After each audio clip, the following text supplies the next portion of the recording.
Mon histoire a commencé par un gars qui était passionné par l'alimentation. Fait que j'ai été en restauration toute ma vie. D'ailleurs, j'ai eu mon restaurant longtemps, vendu restaurant, puis j'ai décidé de partir Wise by Nature.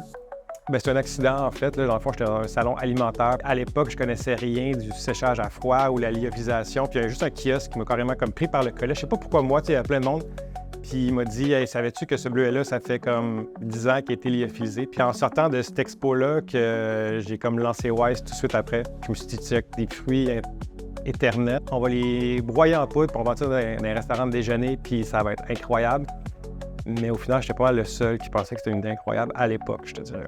Ça a été challengeant parce qu'au départ, c'était vraiment dédié à la restauration. Puis c'est après la COVID que là, on m'a approché pour dire, hey, William, peut-être que tes produits en épicerie, ça pourrait peut-être fonctionner. Puis là, je me suis dit, ouais, mais les gens vont-tu vraiment comprendre, tu sais, que c'est séché à froid, que c'est en poudre, nanana.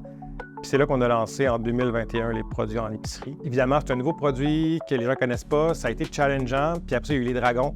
Ils ont vraiment comme fait connaître. Tous les dragons étaient comme vraiment excités par rapport au produit parce que c'est quelque chose qu'ils n'avaient jamais entendu parler avant. L'exposure, juste été incroyable.